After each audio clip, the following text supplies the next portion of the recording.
So, we are talking about SGB appointed employees, where the SGB took advantage of that function to employ either educators or non-educators, and hopefully you have a contract in place, and that contract has been scrutinized by a legal expert so that you know the contract does not disadvantage you nor your employee.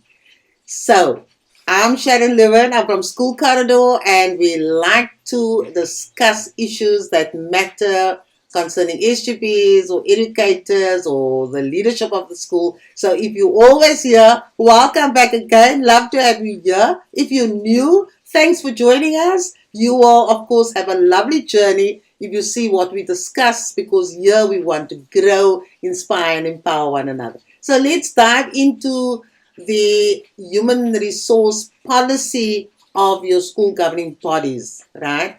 Now, in that policy, you must also add a dispute resolution process that you will conduct should there be a grievance from either party, either from the employer or the employee. And that dispute resolution process is to protect you and the employee.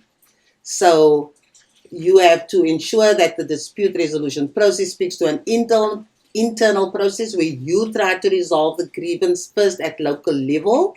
And should you be unable to resolve that grievance at internal or local level, then the employee has the right to lodge a grievance with the CCMA. So I know many schools have experiences at some point with SGB employees that are unhappy because they contracts have been terminated or they have been dismissed. So you as the SGB must understand that the Labour Relations Act only stipulates 3 grounds that will apply should you want to terminate a contract or dismiss an employee. And those 3 grounds are the following. One is employee misconduct.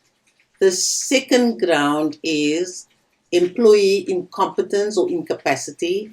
And the third reason that you can use to terminate a contract is employer operational requirements. Now, operational requirements include your financial situation as well. So those are the only grounds that the Labour Relations Act stipulates and that will apply when you want to terminate a contract. So the other possible reason is when somebody reaches retirement age, right? But the 3 that I've mentioned, those are the 3 only grounds that you can use if you want to terminate a contract. So what happens if you have someone who is unhappy because you have terminated the contract? Besides other issues, there could be gaps within your own policy. You may not have indicated, for example, that the contract must be written and that you and the employee must sign the contract. A second possible loophole is that you have not indicated, as advised in many articles that I've read, that the contract terminates on the 31st of December every year. If you don't have that built into your policy, then of course you're giving your employee grounds to lodge a grievance that the person has been unfairly dismissed.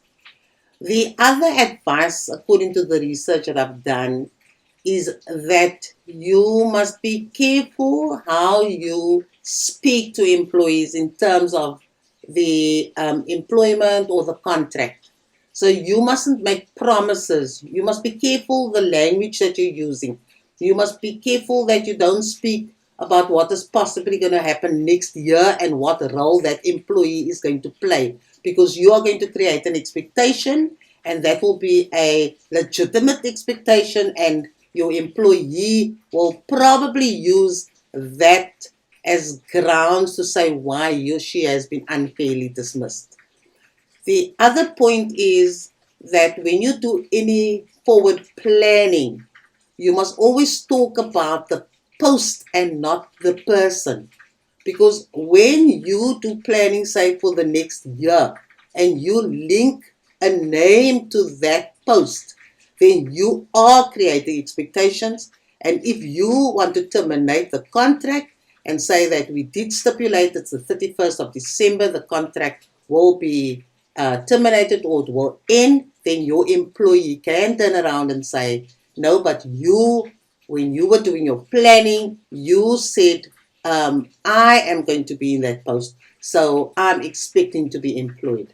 So those are important legal considerations that you must make when you draw up your policy regarding the employment of SGB employees, and you must make sure that the contracts are written contracts and that everybody signs it. You must make sure that you do not speak out of turn and create expectations.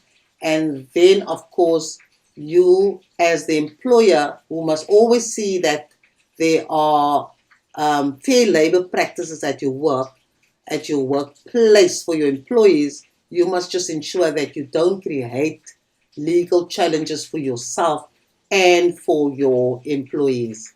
So on that note, hopefully that helped, and that you will go back and check your contracts. You will check to see whether all your employees have specific, very clear job descriptions, and that they are in line with what you want and in line with the legal requirements. If it's an educator, and or if it's a non-educator, and you will make sure that you are putting in place mechanisms to ensure that you are monitoring and holding your employees accountable, that you're doing quality assurance, and that you do in fact have the dispute resolution process recorded in your policy, so that should there be a grievance, you can then manage that grievance at the school and see if you can resolve it, because you have ensured that the agreement between you and your employee is fair,